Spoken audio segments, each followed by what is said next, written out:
Meeting is being recorded. All right. Okay. Welcome, everybody. I am so excited to have Yitzchok here with us today, author of Kosher Astrology. It has become my favorite book. I am completely in love with it. Thank you again so much for bringing this information to the world and to Judaism. It is so needed. I'm very, very happy that we're able to have you. Thank you so much, Ayala. I really appreciate you doing this, and it's really fantastic. I'm very excited, very excited. Thank you. So I just wanted to introduce myself to people who don't know who I am, introduce Yaakov, that's my son's name. I'm looking at it on the computer. Yitzchok here, and then we'll get started. So for anyone who is new, I am Ayala. I'm the founder of Boca Baby Company. I really fell in love with this book, Kosher Astrology, and I reached out to the amazing author, and he was so kind and generous enough to talk to us about parenting and kosher astrology. I'll tell you a little bit about Yitzchok. Yitzchok Pinkesz is a professional astrologer and the author of Kosher Astrology, a Jewish guide to celestial wisdom. If you have not yet got the book, you need to. He has been working with Torah-based method of astrology for over 15 years. His fascination with personal transformation led to extensive research in Jewish philosophy, psychology, and astrology. And you can get the book on Amazon or his website, kosherastro.com. And if anyone needs any links, you can reach out to myself or to Yitzchok. So let's introduce the topic, which I am so excited about. Hold on one second. I'm just going to admit a few more people here. 1 second. Okay, I'm just admitting everybody here. So let's introduce the topic. The topic is parenting and astrology, nurturing your child's unique gifts through their birth chart and astrology. And if anybody has any questions while we are doing the live Zoom, you can put them in the messages here in the chat. And then at the end, we'll be choosing a few questions for Yitzchok to answer, and then also be giving away a copy of his book to somebody who has asked one of the questions. So let's dive right in. Did you want to say anything before we start? So, well, in terms of just astrology, just the concept, the big issue tends to be, is astrology kosher? Is it allowed? There's two big areas to learn about astrology, what actually it does. There's a lot of stereotypical thinking about what it does. And then there's the issue, is it allowed? Is it against the Torah? So, people are familiar. It says, Ein mazel Yisrael, that Jews are above the mazel. Or it says, Tamim tiel Hashem lekecha, you should be wholehearted with Hashem. And many think that means that you shouldn't use astrology. So the thing is, when people ask me, is astrology kosher? I like to respond with the same question, but with animals. Are animals kosher? Now, it's not a yes or no question, right? Because some animals, clearly the Torah is very, pig and shellfish are clearly forbidden in the Torah, while other animals are clearly kosher. We don't say, well, some animals are not kosher, so let's not eat any animals. As Jews, we are people of the book, and we study to see what is allowed and what's not allowed. So it's the same thing with astrology. There are forbidden forms of astrology, and that mostly has to do with, back in the day, idol worship. They used to treat the planets like they were false gods.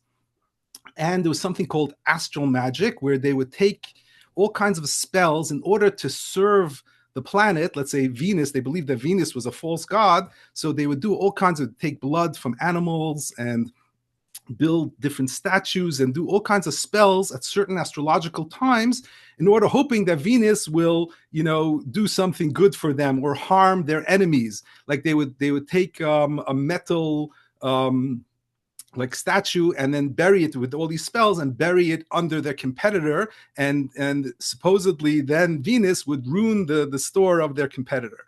So that was astral magic. So that the Torah was firmly against. It's idol worship, it involves sorcery. So that form of astrology is where you see all the really negative things in the Torah, is talking about idol worship. Then there was another form of fatalistic astrology. So for example, in Gemara and Shabbos, you have the Chaldeans, Shabbos 156 in the Talmud, where the Chaldeans, who were famed for their being astrologer, they told Rabbi Akiva that his daughter is going to die on the day of her wedding. That's the kind of astrology they would practice, very specific, predictive, fatalistic forms of astrology. And the whole Gemara is trying to show that that's not truth. That is not true. It was going against the culture of the time, that you have free will, you can channel astrology. And that is the kosher form of astrology. So that's the big distinction to understand. I go into a lot of detail in the book, and I go through all the different sources. I show clearly there's a distinction between not kosher astrology and kosher astrology. So that's step one. Step two is we're going to get into what is astrology. Yes. The first part of your book just goes into all of this in such detail, and I was taking notes and highlighting it. It's absolutely fascinating. My guess, a quick question for you is, how did we as a nation lose this gift of astrology? Because in your book, in the first few chapters, it seemed that most Rabbanim were doing this. This was a very, very, very common thing, and we've lost the art or the talent or the knowledge of it. And it's written in all of our books how important it is and how we can use it. Even you had mentioned in your book that Abraham was the first astrologer, and he taught that to kings and nations that came to him. So how did we lose this when we kept things like lighting Shabbos candles or different things that are part of Judaism? This seemed like that was extremely important. So where did it go? No, that's a fantastic question. So actually, our sages were really brilliant and had incredible foresight. Like, at the times of the destruction of the Beis Hamikdash, part of, they were working about the calendar, how to set up the calendar. And one of the things that they did is they figured that because we're going to be in exile and we're going to be persecuted, it's going to be very hard to really focus on the technical aspects and figuring everything out. So they simplified the Jewish calendar as simple as possible. And we have like an average, the Moled, the new moon every month. It's not exact, it's an average. Why? Because it's easier to calculate. And I think that's directly connected to astrology. There were different periods when astrology was very prevalent among the Jewish people, but because we were in exile and we were literally fighting for our survival throughout history, so astrology is a more complex thing. You have to do incredible amounts of calculations. So you had, when the Jews were at peace, so you have, like, for example, in Spain, like in the 1200s, 1300s, before the Spanish Inquisition, before it became really difficult, there was an explosion of astrology among different rabbis, and the Kabbalistic rabbis were very into astrology at that time. Or 1,000 years ago, Avram Bar Chia was a professional astrologer, Reb Shapsi Danilo was a professional astrologer. So you did have these periods in time where the Jewish people were very involved in astrology, but because, you have to remember, today we have computers. So it's really easy to calculate a chart. Back in the day, you had to do everything by hand. You had to do incredible mathematical calculations. It took a lot of time. And so that was not something you can do if you're under incredible pressure. The anti-Semitism that we lived with, unfortunately, again, today it's popping up, but throughout our history. So I think that's the main reason why it kind of like faded in and out throughout history with the Jewish people. That's so interesting. And it's interesting you're saying how now we have computers that can calculate all of this stuff much faster at the speed of light, that it took them days, weeks, a long time to put together a birth chart. So that kind of leads us into why we're here talking about birth charts. I was lucky enough to have my birth chart done by you and read by you and explained, and it was wonderful and so insightful. I really had such a wonderful experience, and I highly recommend if anybody is interested in having their birth chart looked at by a kosher astrologer to reach out to Yitzchok. I cried too. I thought it was just so beautiful. So I really appreciate that. But as a parent, it made me think like, okay, now I know my birth chart. I understand my strengths, my challenges, the different areas that I can improve in, or, when I'm acting a little bit here, or a little bit angry or a little frustrated, I can kind of see where, these things are innately born into me, these tendencies. And that made me think about our children. How I would love to know from you, we were going to dive into it, but first of all, where do we find this source that it is a mitzvah to learn our child's birth chart and help parent them through their birth chart? So we have, there's the Vilna Gaon who lived in the 1700s, and he was one of the greatest Talmudic scholars of the last 250 years. He was a genius, and so he wrote many svarim, and he wrote one sefer on Mishlei, which was by Shlomo Melech, where in Mishlei it says, Chanach lenar al pi darkai, raise each child according to their way. So the Vilna Gaon writes a whole piece about this, and he explains that you have to raise him according to his astrological nature, according to his birth chart, and because you can't force, this is who a person is. You can guide them, and he goes into detail about guiding them in the proper way within the way they were created, within their mazel, within their astrological birth chart, because if you try to force them to be something different, it won't take. You're only going to cause damage. So the Vilna Gaon is an incredible source stating that everybody should look at their child's astrological birth chart and raise them accordingly, and that is the meaning of Chanach lenar pi darko. Wow, I think that's so fascinating because that's nothing that I ever came across, ever learned, and the Vilna Gaon is such a looked up to rabbi in our teachings, and it's very interesting that he said that. I had literally never heard about that before, talking to you. So that was really fascinating. I guess maybe could you give us a brief explanation of the birth chart for a child? Like each planet, they have a sign. I know for me, it was very interesting that I learned that, for example, I'm a Leo, but that's my sun sign. So I was born in August 12th, and I'm a Leo, but I also have a moon sign. So different sign, and that's in Scorpio, if I remember correctly. So can you kind of give me a little, or give everybody here a little understanding of that? Which sign is prevalent? Is it your sun sign? Is it your moon sign? How does that kind of work with children?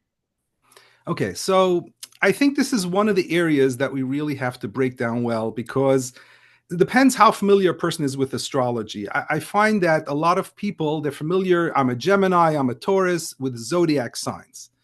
In order to understand astrology, you also have to know planets, not just the zodiac signs. There's the sun, moon. In a birth chart, you have all the planets in the solar system laid out, and each planet has a different zodiac sign. Now, I know this can get a little confusing if you're not familiar. So actually, can you pull up the chart, the warrior chart, and we'll go through what the planets mean.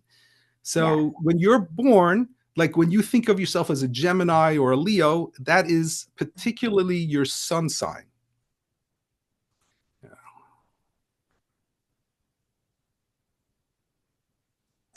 Oh, hold on one second. Just give me a second. It's not showing up.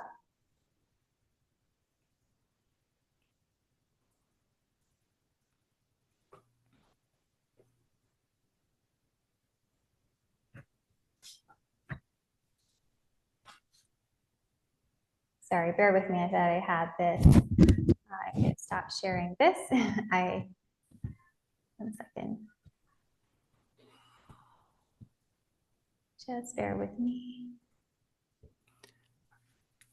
So yeah, so I'll talk a little bit about it. So basically, there is So the sign that you know that you were born with, that is your sun sign. That represents where the sun was in the solar system at that time. There's also a moon sign. Now, the sun, for example, represents who you are, your identity, your core, and your entire person. It's a big part of who you are. The moon, for example, represents just your emotions, and so your moon might be in a different sign than your sun sign. So you have they might be in the same sign. You might have two zodiac signs. Then another planet, so Mercury, represents your communication and thinking, and that might be in another different zodiac sign. And then there's Venus, and Venus is the right brain and represents, here we go. So this chart, this is one of my favorite charts. In the book, I have 75 pages of illustrations, and this is one of my favorites. So if you look at the bottom of the page, and you'll see in yellow, it says sun, and the sun is the core self, your essence, your identity, your inner adult. It makes up who you are. So in this case, the identity is a knight or a warrior, right? So that would be the sun, who you see yourself to be, the entire person. And then there's 4 other planets, and each planet represents a different part of you that makes up the entire sun. It serves the sun. So for example, we look at the red side where it says Mars, right? So that's Mars represents your instinct, your action, your energy, your drive, your will. These 5 planets are part of the 5 basic human functions. So Mars representing your instinct and actions, in this case, it's representing the sword, his hands, his legs, his physical, instinctual action. So Mars, if he has a good Mars and he's an active Mars, then he'll be a great warrior. So he's again serving the sun, the identity of the sun as a warrior. And then if you look at the other side, you have the moon. And the moon, which represents the heart, is the emotions, feelings, needs. And so the moon, in this case, as a warrior, if he's a brave warrior, if he's a courageous warrior, that's going to serve it well. If he's full of fear, right, because it's the emotions, he can have a great sword, but if he's full of fear, he's not going to make a great warrior. So he's not going to be serving the sun so well. So each part plays a role in the entire identity of the person. Then we have the top of the chart, we have the left brain and the right brain. Mercury is the left brain, which represents thinking, communication.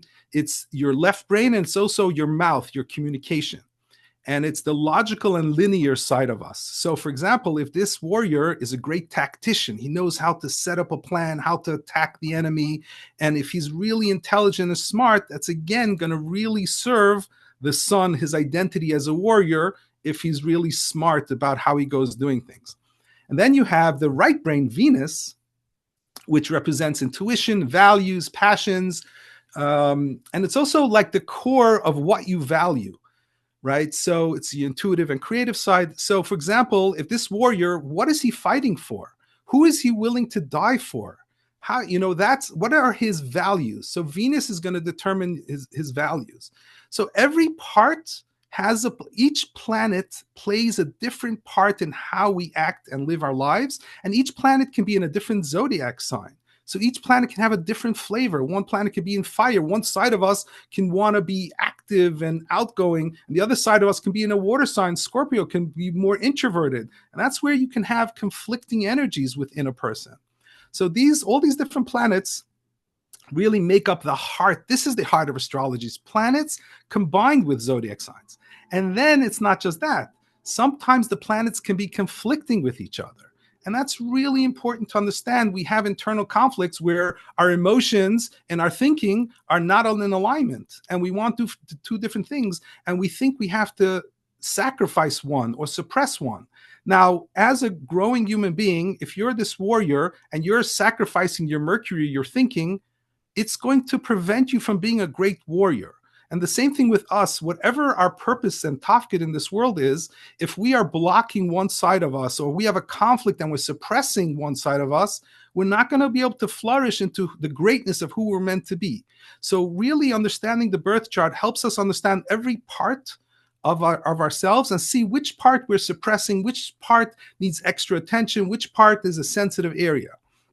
Now, when it comes to children, this is particularly important to really see what's going on with your child, the different aspects of them, what's bothering them, because they can't necessarily really speak to what their core issues, what's going on with them. And by having an understanding of where their internal conflicts are, you can really help them to blossom and really help them in the area where they might be the most vulnerable. So this chart really helps to explain and understand the core of astrology in general. Again, it's planets and zodiac signs. That's fascinating, that chart. I know that's in the book, so it's kind of like a sneak peek to what's already in the book. So for example, again, everyone's more familiar with their sun sign. So again, I'm a Leo. I was born in August. I didn't know about all these other signs that I had with all these other planets and how they work together. And it definitely makes sense when, you look at it and you look at the birth chart. So, but when it comes to children, especially younger children, which one of those planets or zodiac signs or signs, which one's more prevalent? And kind of when does it start showing? Do they start showing their sun sign as soon as they're born? Again, my son is born May 1st and he's a Taurus. Is he showing his sun sign more? Is he going to be showing his moon sign more? Or another one?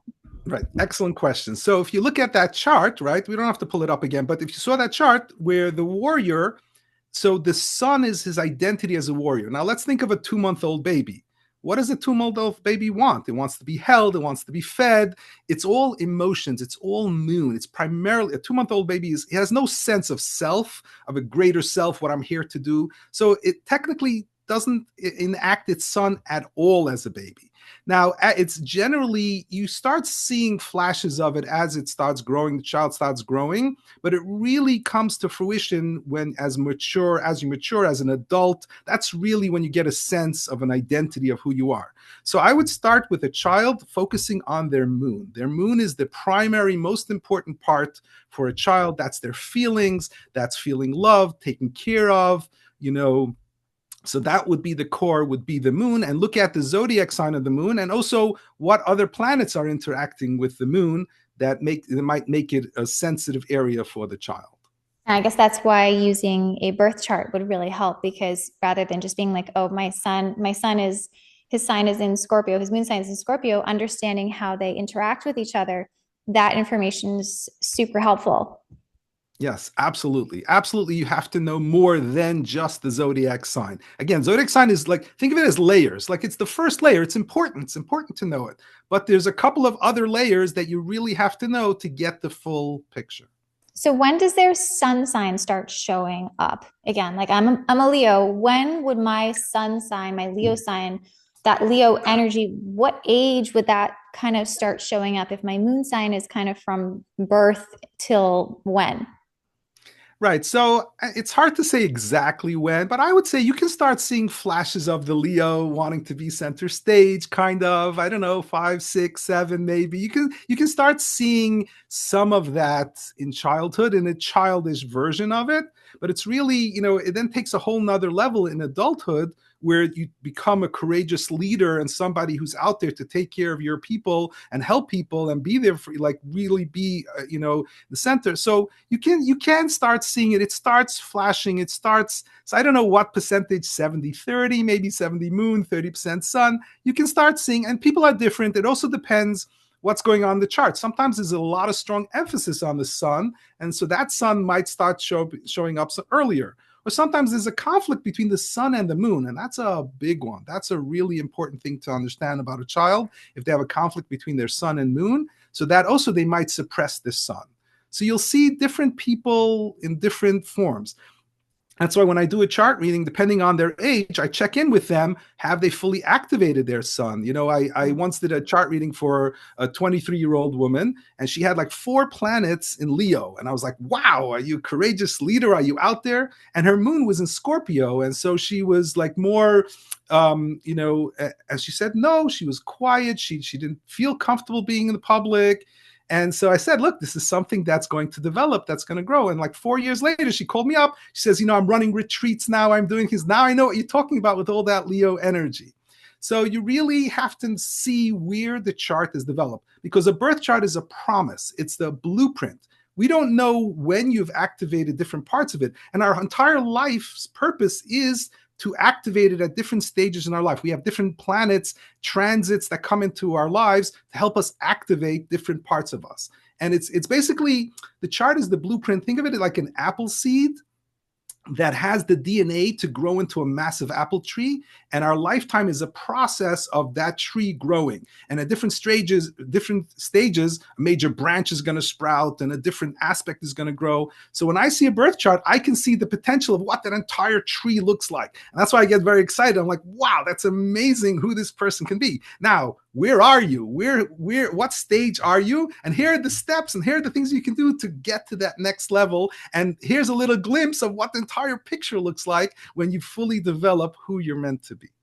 Wow, that's so beautiful. And I think that as a parent, that's really helpful for me too, to see, because example, one of my children, I have a child, he is a Libra, and he is very fair, and he's already exhibiting his sun signs at a like really early age. You and I haven't done his birth chart yet. I'm going to do that with all my kids with you, Bezrat Hashem.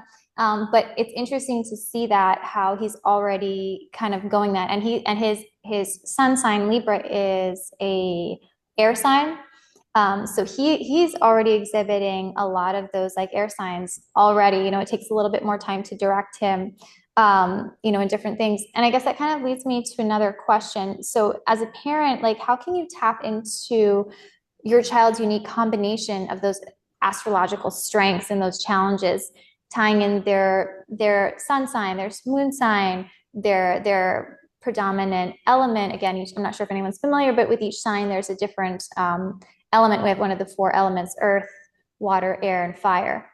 So how can you use that to be able to use that combination to help a child who's, let's say, you're having a difficult time with, or you want to help them see their potential kind of get to where they need to go in the right direction? Okay, so if you want, do you want to pull up that chart that we have on the elements? Yes, hold on one second. I'll have you Sure. keep talking, and then I'm going to have to see if I can find it. Yes, so we have, right, so there's four elements. We have air, water, fire, and earth. And again, it's really important to know all the different signs, because their sun sign might be Libra, might be an air sign. We have to check what their moon sign is. All the 5 parts that make up the different parts of us, we have to see all of them. Now, sometimes you have a person who has 4 or 5 signs in one element. So that's going to be a very big part of their makeup and of their expression and how they express themselves. So it's really important to understand the different aspects and the different parts. And again, this is one layer. The elements, actually, I tell people, if you're going to start with astrology, start with the elements, like the core prime elements, because there's only 4. Zodiac signs, there are 12 planets, there are 10, 11. There's a lot of different stuff. So start with, I started astrology finding out that I'm an air sign. I'm also a water sign, but the air sign, for example, is more of a social sign, and it's more of a curious sign. So it's learning ideas, communication.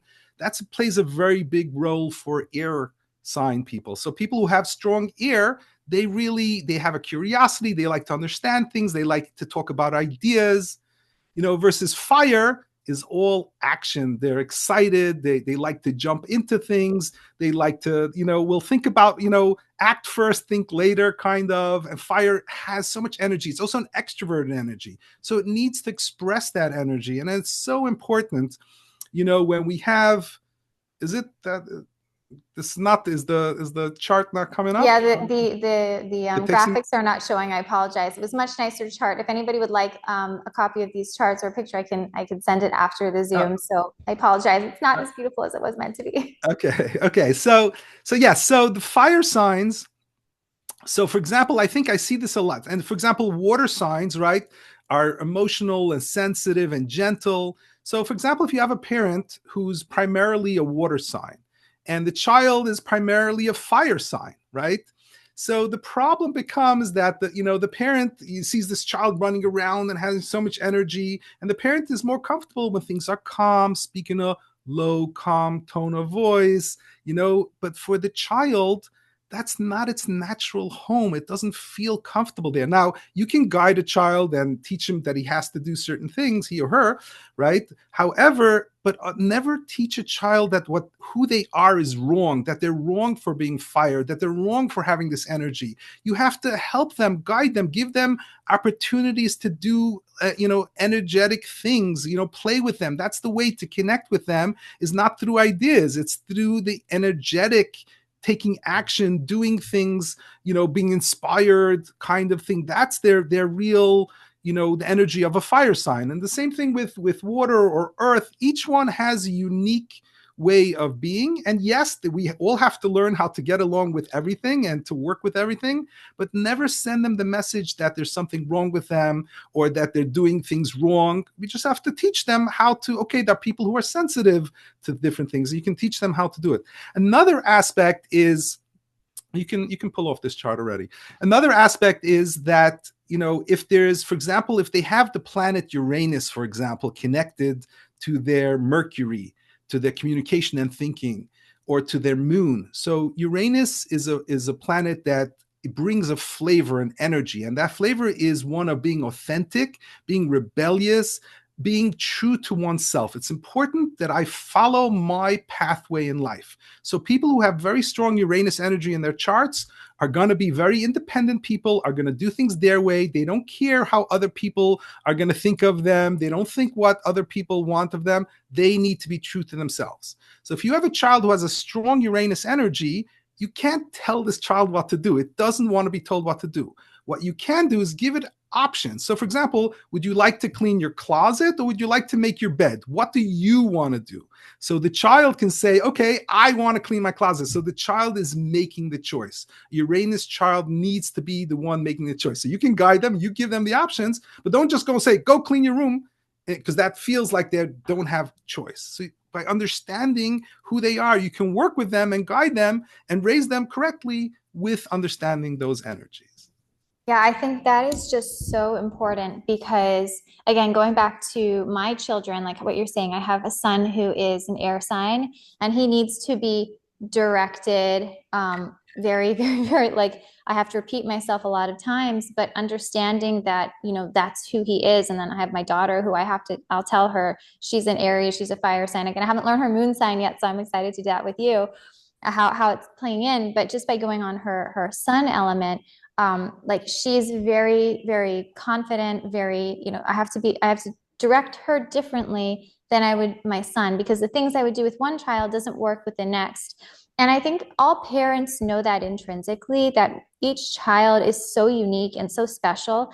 But I feel like what you're saying is the birth chart, really understanding that is like Hashem's blueprint. It's like a unique gift saying like, here's a cheat sheet to who your child is inside, the unique makeup of this child.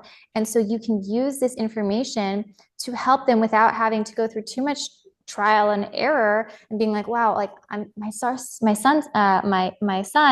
I just repeat myself over and over and over and over and over again. He's not listening to me. But then understanding, you know what, I'm more of a fire sign. I have that's my energy and it's competing with his air. Like I have to understand this is who he is inside, and then work with it rather than against it, or I'm going to implement this parenting method and this is the one I'm going to work with and this is the one I've learned about or heard, and it doesn't work across the board, or it doesn't work at all. Or it works for one, it doesn't work for the other. So I guess that would kind of lead me to my next question is, you know, we have this idea of nurture versus nature.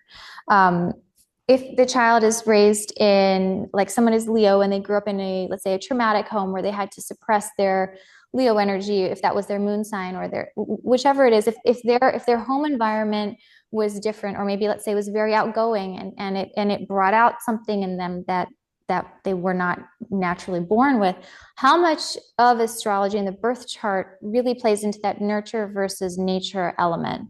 If you could give us some insight. Sure. So yes, it plays actually a very big role, and I see this a lot with charts, especially once people are older. Yes, you know, nurture can help and it can harm. You know, it sometimes, you know, if you're brought up in a home where certain things are considered negative and you're taught certain things are negative, and that's part of your chart, you're gonna suppress that in yourself. And eventually that's going to cause problems. You can't suppress a part of yourself. And also you might learn different skill sets that you don't naturally have in your chart through nurture. So, you know, it's kind of a mixed bag, but it's so key to not have a child not be who they are. That's coming back to the Vilna Gaon, like really know who your child is. Because if you're trying to teach him something that you've taught all your kids and everybody's doing great with it, this child is going to suffer when you try to, you know, teach him that and put him in that box. You have to know who your child is. So absolutely, I feel like a lot of our traumas and a lot of things that we have to heal in life is because as a child, we were taught certain things. And then what happens is that voice of our parent then becomes the voice in our head. And then it's a self-defeating loop. And actually, many times you can actually see that in the chart where you're going to have these aspects growing up a certain part of you might not be fully expressed in the chart with your parents. You can see it like if somebody's born with a Saturn connected to their moon, to their emotions. So Saturn is discipline and restrictions. So sometimes that child is not going to feel emotionally supported. So when you see a child that has certain sensitive areas, you can give greater emphasis and let the child know that you're there for them.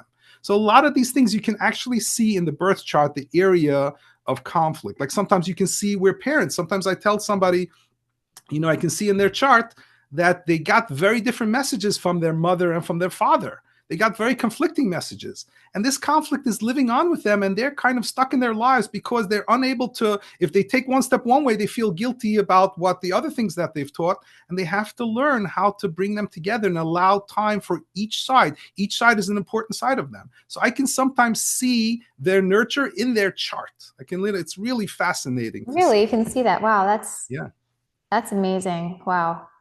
You should probably help me with my childhood birth chart. That'll be spend hours doing that.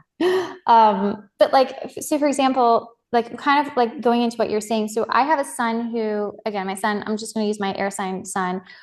I tried to get him to, let's say, play piano, and he was so into it and he loved it. And then all of a sudden he's like, I'm done with this and I can't do this anymore. And now I want to do chess.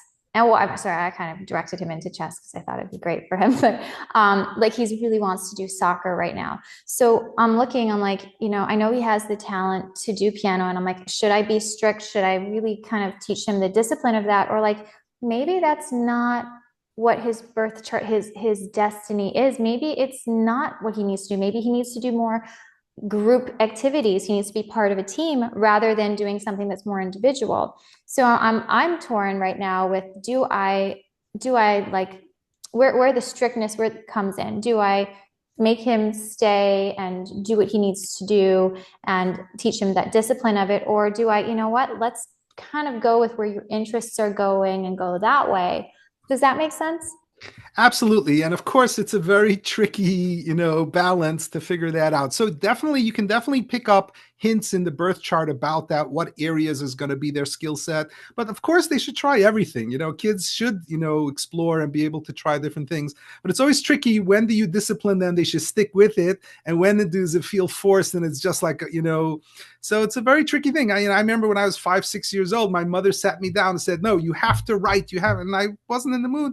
And she just pushed me to do it. And I wrote an amazing story. And that really opened up my talent for writing and different things. So, I feel like, though, when you do, kind of push and direct them in a certain area, at some point they should be really, if they're meant to connect with it, they should really start getting excited about it. They really should show signs that they are connecting to it in some way. You got to make your own judgment how long to keep that up. But generally, just forcing kids to do things, it's not helpful to the overall growth. Really tap into what's their strength, because once they find what they are designed to do, they're gonna love it. You won't be able to pull them away from it. Right. And I'm sorry. But definitely you have to, but definitely you got to explore with kids. You definitely have to try different things, and they have to learn different skill sets and different kind of things. But the chart can give you a pretty clear picture of where the areas that they're really going to feel connected to, where they're going to feel drawn to. And there, I would say, put more emphasis and more, they should really spend time on it. And then it's going to really click at some point for them. That's interesting. Yeah. Because again, like you were saying, your mother encouraged you to write, and then you wrote this story. My mother encouraged me to get up on stage and sing in front of 2,000 people, and I was terrified, and I was like, I can't do this. But she knew that that's something that I could do. Now that call that mother intuition or whatever. But I think using your birth chart to be like, this child is a fire sign, and there is a school play, and they're a little too scared to do it, but I'm going to encourage them in it, because the way that they were born, their energies are just like leading up to this. Like, this is like, it's, and let them try it, let them fail at it, let them feel what it is. And give them that opportunity, encourage them in that direction, rather than encouraging them to join the chess club, maybe for that child. So that's really Right. interesting. Leo energy is perfect for the stage. That Yeah. is, they were designed for the stage. So, yeah. That's why I'm here today. Exactly. Oh, we didn't ask you, what's your sun sign? Because since everyone's interested, I'd love to know. So my sun sign is Gemini. So I'm Wow. primarily Gemini, and my Venus is Gemini, and Cancer. So Gemini is the ideas and concepts, and I have incredible curiosity, and I love learning, and I love teaching. And then the other side of me, my moon, my Mercury, my Mars is in Cancer. So that's more of a gentle, nurturing side. So on the one side, I have, so it's two different energies. So you have the emotional side, and then you have the intellectual, logical side. And I have to make room in my life for both. Both are very important aspects. And so we have to learn how to balance both of them and to allow both of them to shine in our lives. Wow, that's so interesting. I see how that's helped you in your career path right now. That's really cool. I mean, as a parent, should you be learning your own birth chart first, like understanding what your born natural tendencies are, before you start getting into your child's birth chart, kind of understanding what yours are? Does it really matter?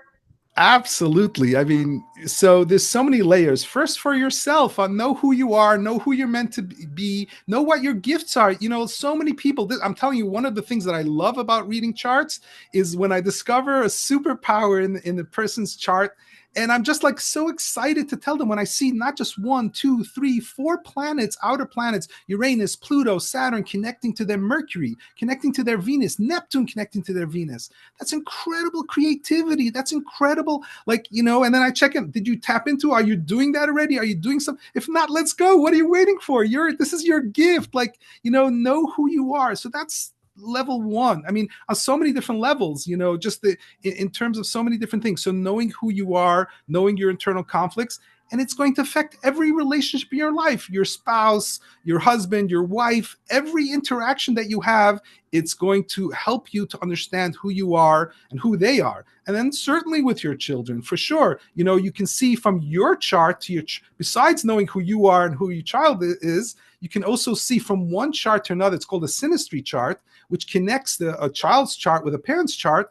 And you can see how you're affecting them, what areas you have very strong connections, what areas you might have some conflicting energies, and understanding that can be incredibly helpful. You know, so most people have like an average of it, but every once in a while, I just did a chart reading for a woman who was having such problems with her 4-year-old. Like whatever she tried to do, the 4-year-old instantly reacted negatively and just really, and she was at her wit's end. And I looked through the charts and it was amazing because this woman was really a powerhouse. She had 4 planets in fire sign. That's very powerful. And it was directly connecting with the child that had an inner conflict. The child had a conflict between their emotions and their thinking. And so it was already a very sensitive area. And every time the mother went to try to instruct the child, it was hitting this already internal conflict. And this was a very sensitive area. It was a Pisces area for the child. And I showed the mother in the chart that she also had a Cancer moon, and that was trining, meaning making a smooth flowing connection with the moon. So I told her, like, this one of the ways is to really don't try to instruct, don't use your fire Leo type of energy. Go to your Cancer energy, go to your nurturing energy. Just tell this child that they're loved, they're fantastic, they're super. That is the way this child will really be able to hear you and connect with you. And then you can also teach them and do these other things. But just be aware that powerful energy that you have for this child is hitting is too much. It's too this child is just too sensitive. And again, you're not doing anything wrong. The parent, you're not doing anything wrong. The child's not doing anything wrong. But understand the makeup and understand the chemistry that happens between two people. And that's so helpful to be able to see it in the chart. That's really interesting that you can compare the two charts and understand that different thing between each other. I think yeah, that is so powerful as a parent to almost tap into your own intrinsic energies and be like, hey, you know what, again, like I've got a fire sign, I'm a Leo or Scorpio or Scorpio. I'm strong, and then be like, you know what, it's not working this way. I'm going to tap into my nurturing signs and my nurturing part of my birth chart and use that. And then sometimes that would be the actual thing that connects with yours, like a magnet almost, so to say. That's like, oh, this is the magnetic connection that works. That's powerful. Absolutely. Absolutely. Absolutely. It's so beautiful that this is, again, that this is a Jewish thing that we can do. Where have you ever heard that you can actually do this? You know, like that's why I wrote the book. That's why I was going so crazy. Once I discovered how real and how powerful this is, I'm like, why does nobody know about this? Why is nobody talking about this? You know, we have this incredibly in Jewish tradition, right? So it's there, it's allowed, it's highly praised. And this is such a powerful tool. Why is nobody using it? I just couldn't understand, like, what is happening? So that's why I'm here, to be the ambassador for kosher astrology, to let everybody know. Look at your birth chart, see what information is out there, what you can learn. It's so amazing. Yeah, it's just so beautiful. I think right. It's just people don't know what you're capable of seeing in a chart. And I think once people see, I think everybody is going to be looking into their birth charts. Yeah, you're going to be very busy reading birth charts.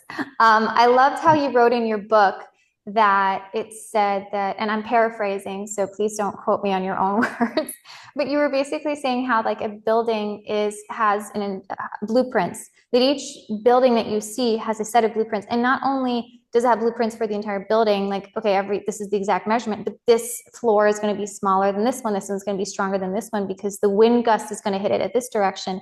And that was such a beautiful analogy that you gave, because that really shows how, you know, this gift that Hashem put in the stars for us, this snapshot of the cosmos. I've written an article on your book, and I mentioned in there like that.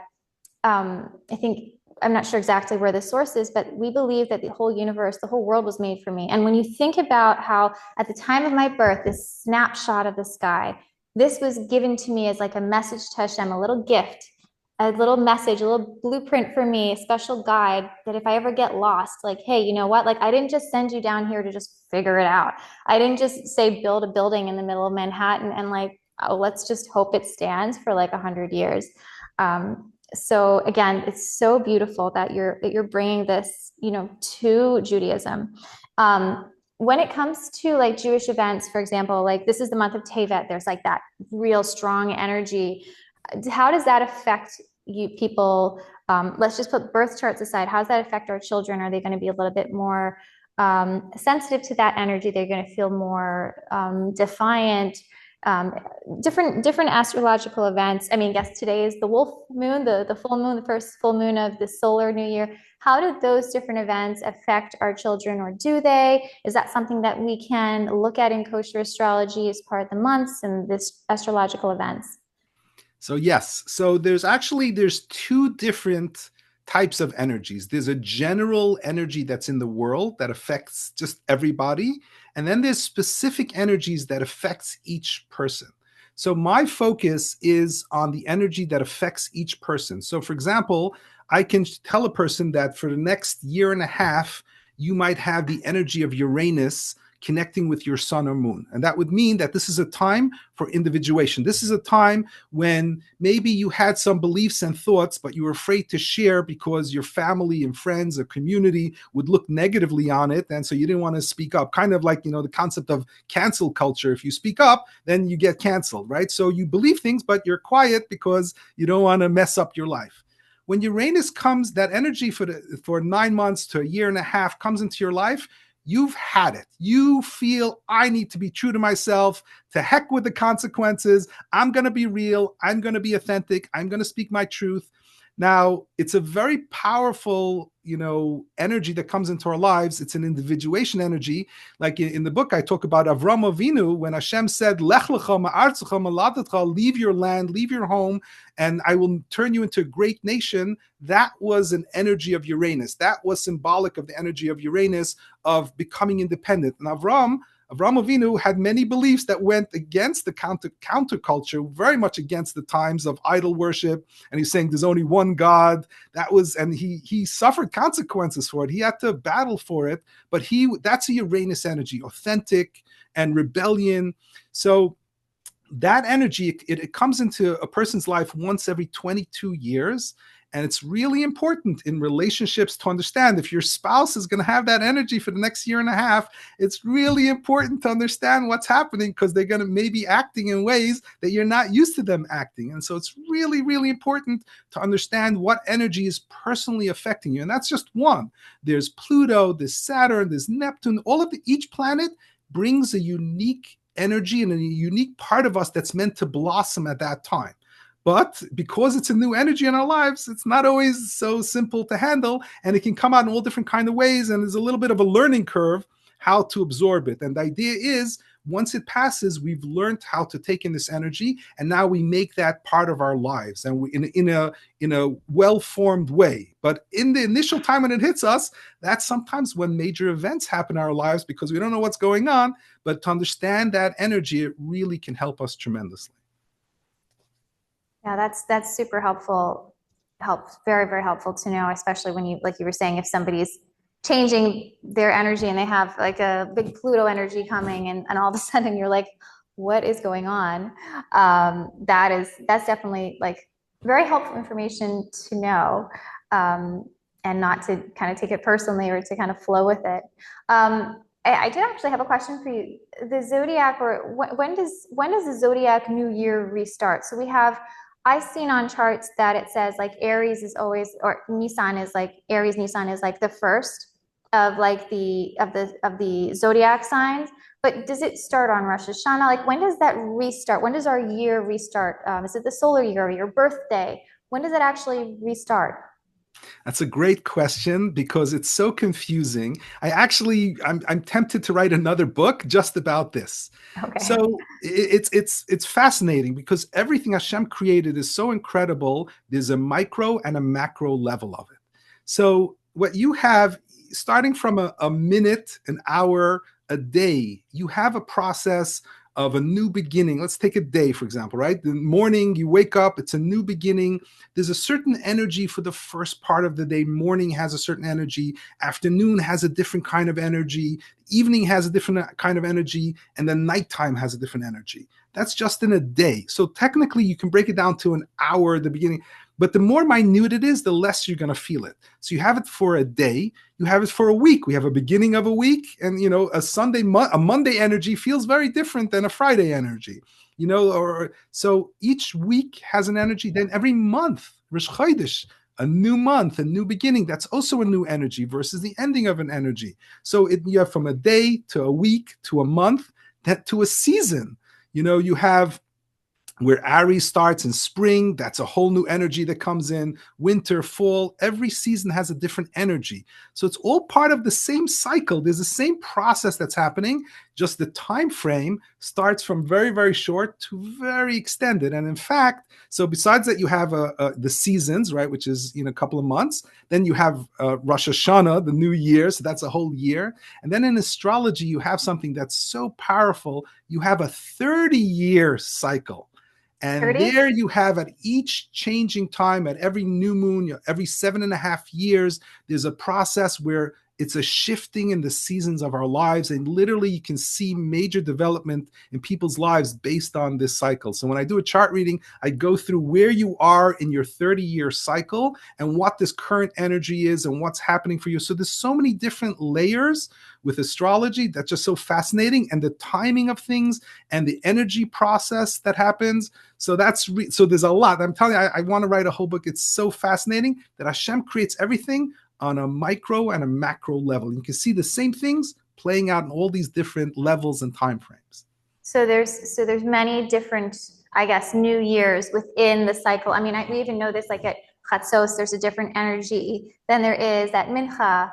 There's different prayers because we're tapping into the energy of that. Hashem is in Chesed at this time of day. There's different energies that rule different hours of the day. So you're saying the same thing with the year. Yeah, so I'll give you an example. Like when we think of our birthday, what's our birthday? It's the sun makes it's one rotation of the earth, 365 days around the sun. Well, guess what?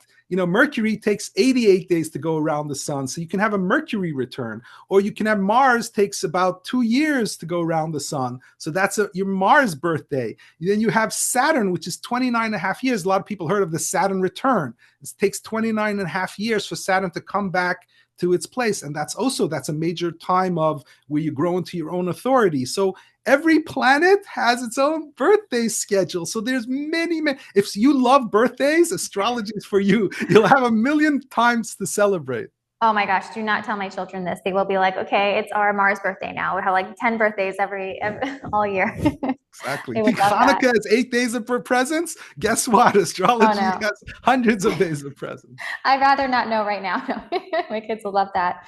That's fascinating. It really is. So like this information, where can we get it in a kosher source? Sorry for using the phrase so fluidly, but like where can we find like permissible sources that are Jewish astrologers? For example, I know Jane Spiller wrote a book that I heard was through a man who I listened to. He gives podcasts. His name is Gedalia Fenster. He talks about her book amazingly, and I picked it up, and it was just like, wow! Like I feel like this is it's so true, and like you feel like there's emet in it, and you feel there's truth in this, and it doesn't feel like it goes against Torah. So, which astrologers out there, or which sources can we actually use to, obviously besides yourself, but just out of interest, if we're researching something, which are permissible sources? Right. So there are a lot of great secular books, no question about it. The problem is some of them have mixed in different concepts and ideas that are not so Jewish. So look, it depends who you are and how comfortable you are of wading through. If you know what the core things are, what kosher astrology is, then you can feel more comfortable wading through and then just discarding things that don't fit with Judaism, generally speaking. But I can't tell you a particular book because every book is going to may have something. But generally, most of them, there are many really good books on astrology. So just have a good core knowledge, and then you can kind of wade through different stuff. So you can. So it is permissible once you have that core knowledge in what kosher astrology is. You can pick up other sources and weed out what is not permissible. Like, okay, this is not. Again, so in terms of that, different people have different comfort levels. Some people won't do that. Some people will do that. So whatever your comfortable level, whatever your rabbi is, if that's your approach to life, wherever you feel comfortable, yes. No, I mean, to me, the idea is Judaism is about having the knowledge, know what's kosher, know what's not kosher. The Rambam read all kinds of books. He wanted to understand all different things in order to know this is not kosher, this is not Jewish. So you have to know yourself. You have to know how solid you are in your Judaism, in your knowledge base, and then you can wade through things. And if you're not so solid, then don't do it. If you are, then you can feel comfortable. So yeah. I think your book gives people a extremely solid base. If you read through the first half of the book, I don't think we didn't get into any astrology stuff really until half of the book. And I'm like, wow, like I feel like I've just had like a PhD in like kosher astrology. It was absolutely fascinating. I love how you give that, and we can use that as a source and to be able to help understand astrology, even if we hear it in the news or out there in the world. I think that's so wonderful that you have concisely put that into a book. How about like daily horoscopes? Or I feel like people are torn between those two. Let's say like my child, I'm interested in knowing what my child's daily horoscope is going to be. Is that something that we can look into? Is it not? What's your stance on that? Kosher wise, Torah, kosher. Like what? Can you read me a horoscope? Read me one. What is it? So I don't know what I've seen of it. It's hard for me to take it seriously. It just gives it just a general description. I mean, it's cute. I don't know. It's fun. I can't take it seriously from an astrological standpoint. I've never really been into them, but I feel like that's they're fun. They're fun to read. That's why we read them. No, when you open Tuesday's my lucky day. Ooh, I'm going to get a raise at work. Great. Like, okay, does it have any validity? I don't think so, but it's fun. Why not? But I guess like what you're saying, and in your book, how if it's futuristic astrology, then that's not permissible. So understanding that fine line between like, okay, there's the energy of Mars this week, and you might feel it if you're sensitive to it, rather than saying on Thursday, the energy of Mars is going to give you a raise, or it's going to help your child be really great at that soccer game that they're meant to be at. So would that be correct? Right. The issue is when they tend to get specific. And so that's a deterministic saying that this specific thing is going to happen, or this specific. astrology is an energy. If there's a Mars energy, you might feel energized. You might want to do more exercise, or you might be more easily triggered. You might lose your temper more easily. Like there's something, sometimes it's there because you're not speaking up for yourself. And finally with Mars, you have the courage to speak up for yourself. So understanding, but that's very specific to you. You can't see that in a newspaper. You have to see that in your own chart with Mars is hitting your sun or moon. Wow, you're going to feel that. So that's much more helpful to understand. It's like your personal weather. Really, it's really helpful to understand that as you go through life versus just a horoscope that's just the general thing that, what does that mean? Yeah, no, I think I like how you said it, like it's your personal weather system. Like it's so unique to you. If you have to go outside with an umbrella today, someone might need sunscreen. Like it's a totally different energy that people might have. Where can people get their birth chart done kosher wise? The kosher birth chart that's aligned with Torah and Jewish values. Where can we get that? So I do offer birth chart readings on my website, kosherastro.com. What's interesting is I happen to know a number of rabbis and Torah observant people who do practice astrology, but kind of on the down low because it's been so stigmatized. So I'm hoping with my book coming out there, and more people accepting it and seeing so clearly, without a doubt, that it's kosher, that people are going to be more public, about their chart skills and abilities. And I think in the next couple of years, you're going to see more and more people talking publicly about it and offering a different chart service. I think that's going to grow a lot, hopefully. Wow. Okay, that's really great. Well, I'm sending my 3 kids to you. I think you're going to do my husband in a few weeks, his chart reading. So we'll pass the whole mishpacha right through Kosher Astro. I guess let's open it up to questions from the audience. If you have any questions, please write them in the chat, and Yitzchok will be able to answer them.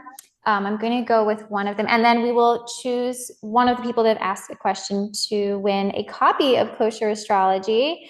So that's exciting. It's literally next to my bedstand. My husband has one, I have one, and we're both like writing notes and highlighting. Let's see, let's scroll up here. Did you want to choose a question? Would you like me to choose one for you? You can choose one. Go ahead. Okay, we'll start from the bottom one here. Is there a difference between the Hebrew calendar sign and the secular? I'm a Pisces, March 18th, but read 4th of Nisan is a different sign. So, okay, so yes, so I get this question a lot. This is an excellent question because it's very confusing, especially people who are born kind of on the cusp. So wait, according to the English calendar, I'm this, and according to the Hebrew calendar, I'm this. So it's really important to understand that your astrological birth chart does not go according to any calendar, not the English calendar, not the Hebrew calendar. It goes according the moment you were born, we take a snapshot of the solar system. Where were the planets in that moment? That is your birth chart. Now, I don't care what you call that day. You can call that day Teves, hey Teves, or you can call that day June 12th. It doesn't matter what you call it. That moment with that chart, that is what represents your energy, the moment that you're born. And it's based on where the positioning of all the planets. And that is your birth chart. So in that, it will tell you what your sun is, what zodiac sign you are. It will give you all that information. Now, the Hebrew months do have an energy, an assigned zodiac energy to them. But with the Hebrew months, how it works in general in Judaism, we follow the majority. It's not always exact. We follow the majority of the month as a certain energy. So the first, few days might be the previous. It's not an exact system because it goes based on the moon chart. So the general energy of each month has in Judaism energy. But if you're looking specifically about yourself, it doesn't matter the dates. It matters the exact day that you were born. What is your birth chart like? And this is a very confusing thing that I think we see many questions in the chat are asking that question. Yeah, I think one of them was saying the relationship between the secular months and the Jewish months and why the secular birth date is used. So I think you kind of gave an answer to that, where it's more just a snapshot of the sky and the timing of those planets, correct? Yes, absolutely. You have to really understand where the planets were in the solar system. That's what it is. It's a capturing. I mean, this is what's so powerful. And I write about this in my book. It's a moment in time that Hashem captures the energy of the entire solar system and implants it within you, within a baby. And this baby is carrying this energy of that moment of 1978, of June 6, 1978 at 4:12 p.m. That unique energy of the universe, of the solar system, is implanted in this child. And for the next 60, 70, 80, 90 years of this person's life, they're bringing forward the energy, the potential of that moment in time for the entire world. They're here to change the world with the energy of that moment of 1978. So think about how precious every moment of time is. It doesn't just pass and gone. Thousands of millions of people are born and implanted with that energy, and they're carrying it forward for their entire life. So no moment is ever lost. If you think about that, that's mind-boggling. That is, I mean, I don't know why every time I think about that, I think of twins, one born like an hour, like, minutes later, and they have like different birth chart, like almost, I mean, they're very similar, but they're like, wow, this one's in this side, this one's in the other. And we can have two twins who are just like, look identical, but their personalities are just way separate. And then some are identical that way too. So actually with twins, people ask me this all the time. Why are they so different? They're born with the same birth chart. So this is the beauty of it. So every chart can have conflicting energies in it. So a moon might have Saturn and Jupiter. So Saturn is, more authoritative, restrictive, work hard. Jupiter is more enthusiasm and excitement, play first. What happens is they both have the same chart, but one child adapts the energy of Jupiter and the other child adapts the energy of Saturn, and they look very different. But they have this exact same energy. They're just playing off different sides. And I tell them, you know what? You have to learn to use the energy of your twin too, in order to be a full person, because right now you're kind of, choosing sides within your birth chart, and your work here is to absorb the other side as well. But that's why twins are so different, even though they have the exact same birth chart. Yeah, I have friends who are twins and they're like miles apart. They have to, I hope they're on this Zoom and hearing that. There's another question here that says, does kosher astrology reckon the hours of the day and night al pi halacha? I'm sorry, what? Does kosher astrology reckon the hours of the day and night al pi halacha? I guess more... So there is such a concept. So that's a whole different topic. There is such a concept that every hour has assigned to it a planet. So in fact, Friday, the Magen Avraham brings down a Shulchan Aruch that we should not make Kiddush between 6 and 7 o'clock because it's the hour of Mars. And so you either try to do it earlier during the hour of Jupiter or wait until afterwards. So there is that's a whole different system. But it's also part of, in terms of halacha, they talk about that.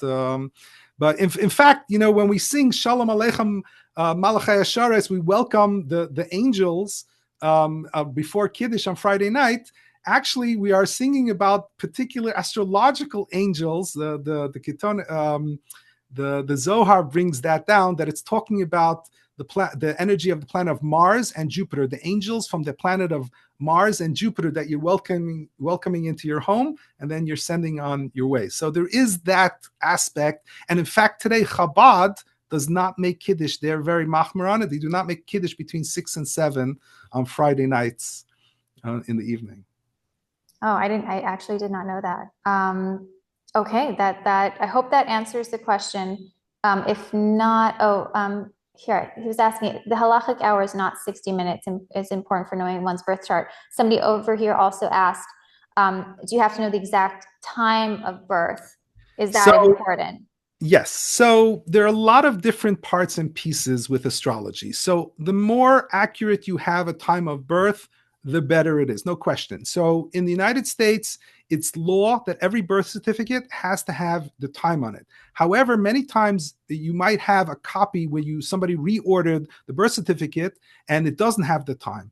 If you order a birth certificate from the government, you have to ask for the long form, and that will include a time of birth. So first, absolutely try to get an accurate time of birth, obviously preferred from the birth certificate. Many times moms remember very clearly exactly what time you're born, so that's also helpful. Now, in terms of a chart reading, even without a time of birth, there's incredible amounts of information. What I do is I'll make a 12 o'clock time period. So there's only Only the moon is the most sensitive to times, and like the ascendant, that's very sensitive to time. So the moon might be off by a few degrees, but everything else, the sun, Mercury, the major aspects are all going to be the same as long as we know the date of birth. So again, try to get as much information as possible in terms of accurate time of birth, but even if you don't have it, we can still work with it. Yes, I had that problem. I'm born in Australia, and the birth certificates that from my years I was born do not have the time, and it's frustrating, and nobody remembers when I was born. But we're still able to do my chart because all my planets were very close to each other, and so you explained that to me. Yeah, that's very. I know my children's time, that's for sure. It's imprinted in my brain forever. I thought we would get this question a lot, and then here it is. Where can I go and study astrology and learn how to do birth charts? So again, I would say start with my book. That's a good opening to really understand. I have a lot of illustrations that help you understand the different energies, the different planets. I think that's a good beginning. So I've been getting a lot of questions like that. I'm hoping a little bit down the road, maybe I can do some classes teaching astrology. Right now, I would say, books and like that's, and also get a program and start practicing looking at charts and pull your chart, your friend's chart. That's what I did in the beginning. I looked at thousands of charts of people I knew. I wanted to see, how does that play out? Or if I saw a famous person, I looked up their chart. What does their chart look like? How are they expressing themselves? So it's really about looking at a lot of charts, reading books, and classes maybe. But yeah, it's just a process of finding the right thing. Oh yeah, I mean, after reading your book, I'm like, I want to learn everybody's birth chart. I am like totally fascinated. Here's another question here is, can you explain the halachic position on why the world is said to be the center of the universe, since the Torah is here on Earth and the planets are in specific locations that affect astrology chart? I'm going to just read through it. The story where Moshe, where the sun stood still. There's a story, I think it's in Yehoshua, where the sun stood still. There's different things. Is in astrology or in kosher astrology and Judaism, do we believe in the way that we are taught in science, that we have the way that the planets are ordered, the way that they rotate around each other, their orbit? I know that's a really deep question to ask, and you may not. So actually, no, it's an excellent question. Okay. And actually, I was going to put an appendix in the book, but it kind of veered into a whole nother world. But basically, I would say the simple answer is Rav Samson Raphael Hirsch explains that when the Torah speaks, it's talking B'lashon B'nei Adam, in the language of man, from man's perspective. It is not telling you a scientific fact. So when we say that the sun stood still, from man's perspective, the sun stood still. So I'll give you an example. We know that the earth rotates around the sun and the sun doesn't move. However, when you go outside and you go, what do you say? You say, I'm going to watch the sunset. But the sun is not actually setting. We know it's the earth moving, but we don't say, I'm going to watch the earth's rotation, move away from the sun. That we say the sun rises and the sun sets, even though scientifically the sun doesn't rise, right? So it's the language of man from a human perspective. From our perspective, what does it look like? So that's what Samson Raphael Hirsch explains when the Torah says the sun stood still from human perspective. It wasn't telling you a scientific fact. Okay, that's really interesting. Thank you for that. That was a really good question. There's another question right here. Do you look at the name of the individual and the elements? Hold on one second. Aleph of Aleph Bet, or the zodiac element of the zodiac? So, yeah, I mean, there is a lot of things with names. Names are very powerful, and sometimes it's connected to astrology. So I don't have expertise in that area, so I can't speak to that. So I don't talk about names in particular, but I focus primarily on the astrology part. But there is stuff to look into. It's amazing. Judaism has so many amazing, gifts and specialties to examine and study and learn about. It's really amazing. Okay, yeah, thank you for that one. And someone asked here, they said they're going to purchase your book, and they were also asking for additional websites or places that they can go to learn about astrology? Any places that you would recommend? So again, like what I said, I spoke about before, it's a tricky issue because when you're dealing with secular non-Jewish astrology, they can bring in things that are not kosher and not, so I can't recommend them, but there are different websites that are pretty good and pretty decent. And again, if you have the discernment and the ability to, read the book, see clearly what's kosher and what's not, and you can discard the non-kosher. A lot of times they talk about mythology and they talk about different kind of things, and so you got to know what to kind of stay away from. But there's definitely many resources out there, but you kind of, enter at your own risk, kind of. That's specifically why I love your book, because I picked up another book this week, and it was talking about, I wasn't specifically looking for another astrology book. It was a Carl Jung book, and it was talking about astrology, and I was like, oh, this is great. And I literally had to return it back to Amazon because I was like, it's talking about mythology and other gods. And I'm just like, this is like, I don't want that in my house. I don't want that energy in my house. And he's a very well-known, very respected. We quote him I've heard him quoted in Shears many times. But when you look into the details of these books, it's like, oh gosh, this doesn't feel right to me, or like learning about mythology or like this or that. And that's why I love your book, because you kind of like weed out all of that. I'm going to say garbage and trying not to be rude, but for me, it doesn't align with my Torah values.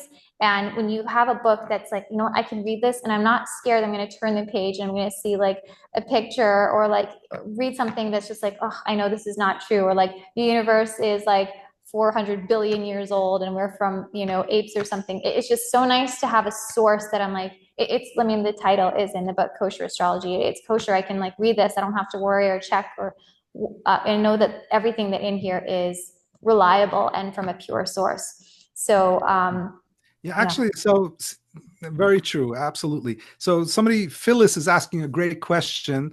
What about the birth charts of nations and countries? Do you believe in that? So absolutely. I don't know what just happened. Yes. So absolutely. This is fascinating. In the book, I talk about the nation of Israel in 1948. Yes, every nation has a birth chart. We have an exact time and place of birth, for example, the state of Israel. And yes, you can see its nature. And I talk about how it's connected to Chiron. Israel is connected to Chiron. Chiron is the wounded healer. It's the area of our lives where we had a lot of wounding, and we're then here to help heal others because we learned how to heal ourselves. And there's no people in the world who's been more wounded than the Jewish people. And that's literally the state of Israel, especially coming after the Holocaust. So you can literally see the personality, its purpose, and also different times, different events that are happening that can be very powerful. So yes, countries, nations, everything can have a birth chart. Companies, when you start a company, I always make sure I tell people, mark the exact time of when your company became officially a business, because that is, the birth chart for your company.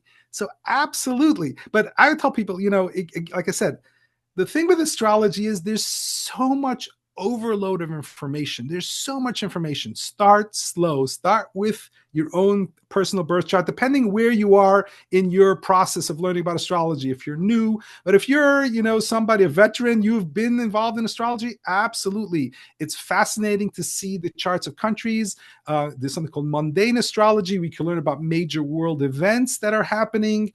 In fact, I have 2 chapters in my book that I absolutely love. I'm biased, fine, sue me.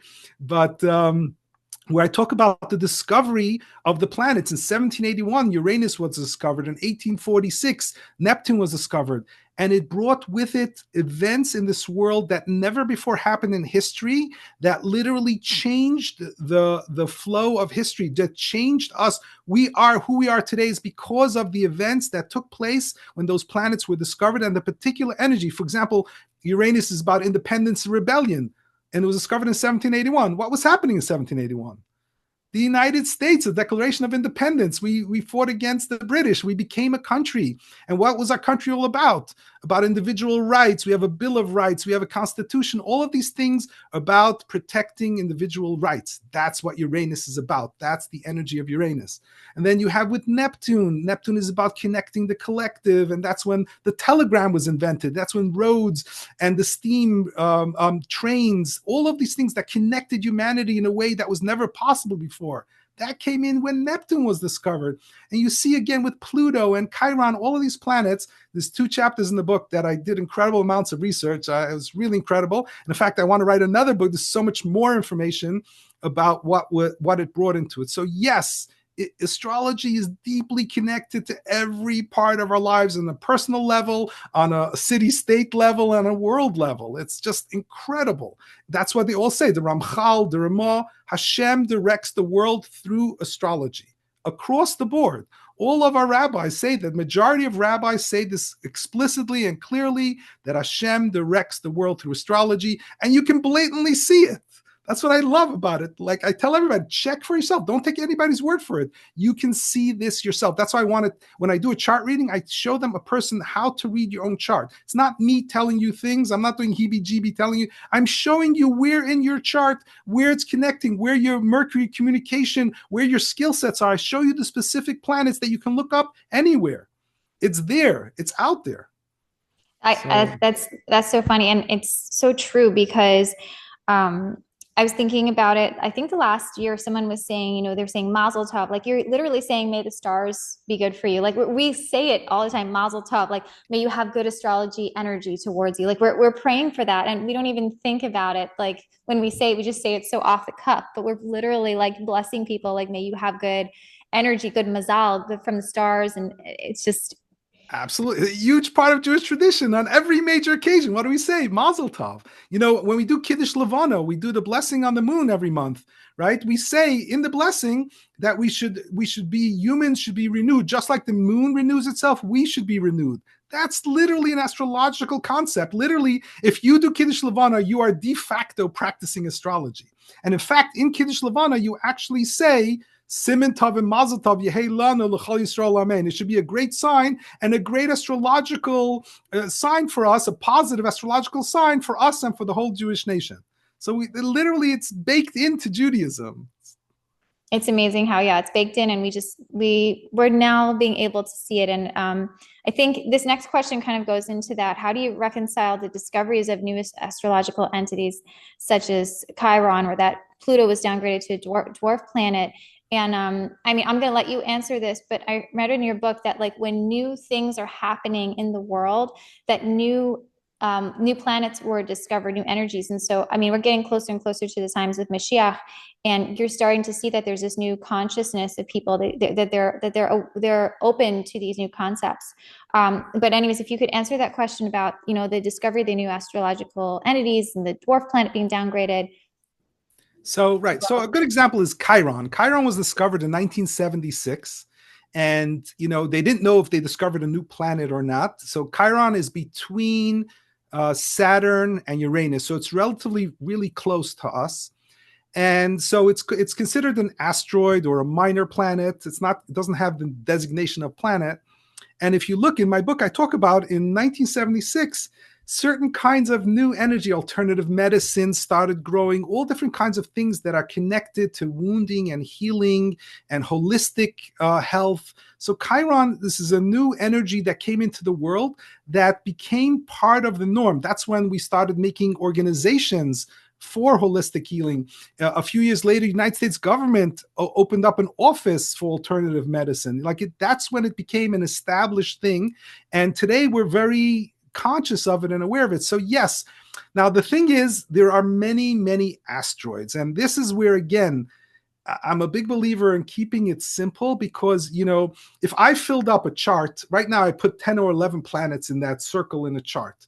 If I filled it up with all the asteroids, the entire chart would be black. There are that many, and it's just overwhelming. So my focus is on the primary planets in the solar system. Those are the core things that I focus on, and it has more than enough energy and more than enough information to keep you fully covered. But yes, if you ask me, does Vulcan and all these different kind of asteroids, do they have something? Yes, but I think you're going to get lost if you really get into all of it. So I would say focus on the 10 or 11 planets that everybody's well aware of.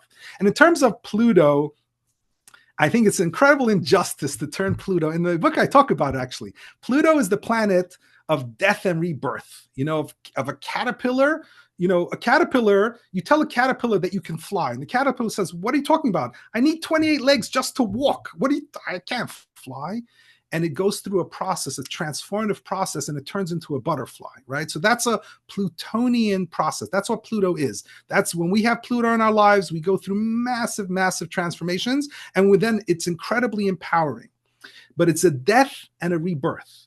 So Pluto was discovered in 1930, and it was considered a planet until 2005 or 2006. Basically, for 76 years, it was considered a planet, and then it was removed from being a planet. So it actually had a birth and a death. The average human lifespan, like if an American male in the United States, is exactly 76 years. So Pluto lived as a planet for the human lifespan. It had a death and a rebirth in a way. So I thought that's funny in symbolic sense. But yes, it doesn't matter if you remove it, what you call the planet. It's still there. It's still every 248 years makes a cycle. When it connects with your sun, it's going to be one of the most powerful, transformative times of your life. It happens only once every 40 to 60 years that Pluto is going to connect with your sun or moon. And there's going to be huge shifts and changes in your life. It's such a powerful, transformative time in a person's life. Wow, thank you for that. That was, yes, Pluto. I'm very sad that Pluto has not been given the energy that it has. But it's interesting to see again because of its birth and redeath, and how that actually affects us in our own birth chart. Another question here was, and I believe that I have heard this one before, and you may have as well. And you obviously are the expert here. Do you think the planets are types of angels? So that's an excellent question. So Kabbalistically, so there's Rebbe Eliezer of Worms. He's also known as Rebbe Eliezer of Garmiza. He lived in the 1200s, something like that. And he was a huge expert on Kabbalah. He wrote a commentary on Sefer Yetzirah. And he explains that Hashem created an angel for every planet and assigned an angel to every planet, and every zodiac sign has an angel and a planet. And in my book, I list the specific angels that he lists that Michal, for example, I don't remember the specific, let's say it's to Jupiter. Like there is a name of an angel that is assigned. And the Ramban writes, this is also very powerful. We say this in davening, that by calling the names, he said he called each one by name. This is in Tehillim. It says that Hashem called each planet by name. And the Ramban explains by calling them by name is assigning them the power. So this is the power of Mars. This is the power of Jupiter. So yes, Kabbalistically, Hashem created angels, which have the power of each planet and assigned one to each planet. And therefore, so it's angel astrology you can consider it angels, astrological energies helping you to. I mean, the biggest thing is Bereshis Rabbah, which says that Hashem, there is. Rabbi Simon says that there is no blade of grass that does not have an astrological energy in the heavens urging it to grow. And it's the same thing with humans. If a blade of grass has that, every human has astrological energies urging us to grow. And that's what the charts, that's what the different transits, the energies that come into our lives, it's all about our growth. And so, yes, you consider them angels also, yes. Yeah, I mean, if every blade of grass has an angel directing it, every planet, every part of that planet has to as well. Here's a really interesting question. I think we'll let you go after this. What was your most interesting find when studying astrology? Wow, I don't know where. I'm sorry, we need another 4 hours. Can you pause because that question requires at least 4 more hours. Let's see your favorite top two. What was it? Like I don't even know where to begin. There's just so many things that blew me away. I'll give you an example. When So there's something in the book I talk about called pivotal periods. We have 7 of them when we take major leaps in our development, and we have 7 of them throughout our lifetime. And one of them is when the progressed sun connects with Neptune. And Neptune is about elevation, about dreams coming true. It's about spirituality. It's about idealism. It's very idealistic energy. And it's also about connecting with the collective. You're tapping into something that people want to hear. And I was just blown away when I looked at Martin Luther King in 1963 or 68, gave his I Have a Dream speech. Now, this speech is one of the most famous speeches in American history. And what was the speech? I have a dream that one day my children will be judged not by the color of the skin, but by the content of their character. So it's an incredible idealistic speech that resonated, he gave this during his once in a lifetime Sun Neptune progression pivotal period that he had. And I was like blown away by that. And I try to look throughout history, when who is it who stepped on the moon, who said one small step for man, one giant leap for mankind? Or the other one, sorry. Right. So when he said that also, so he has in his birth chart, he was born with Mercury connected to Neptune. So he had a message to share with the entire world. And that was, again, a message that resonated. Anything that has a huge impact in this world, I love looking at the astrological details, and I'm blown away when I see what it is. So there's many things like that I'm constantly blown away by. And like I said, I can talk about for hours. Oh gosh. Well, we could totally rack your brain, and I'm sure everybody here would just love to hear all the things that fascinate you about astrology. I mean, I want to ask you crazy questions about somebody's asking here about aliens and UFOs and new planets are going to be discovered and are there, and we won't get you down that rabbit hole, but I memean, it's just so fascinating because it's so unknown and there's so much information that we don't know, but yet what your book says, and I'm not paid to say this at all. I'm a huge fan, and it's really helped open my eyes, that all this information that is out there, there's so much, and so much of it is being able to use in a Torah way, in alignment with our religion, in alignment with, everything that we've been taught, and it doesn't contradict it. And that is huge. It's almost like stumbling upon a new part of our religion that we never knew that existed. So that's how it feels like to me. I think it's wonderful. And it's just so beautiful that everybody can access it, and having, the right guides and the right sources, and very, very, we're very lucky that Hashem has blessed you with this knowledge to bring it to the world. So I think I speak for everybody here saying thank you so much for doing that for us and for bringing this information to the world. And thank you for tonight. This has been such an eye opener, and I've learned so many different things about how to parent my own children, that I am going to be using once we do our birth chart, and just in general, I'm learning things about myself, how to implement my strengths, and my challenges with my own children's unique personalities. So before everybody goes, I would love to have you give away a copy of your book, which you so generously said that you would love to do. So how are we going to do this? I think we're going to, I'm going to scroll up. I saw this down on a Zoom once. I'm going to scroll up and you will say stop. So, and then whoever's name we stop on, unless it's my husband, because he already has a copy, will go. Ready? 1, 2, 3, go. Stop. DM.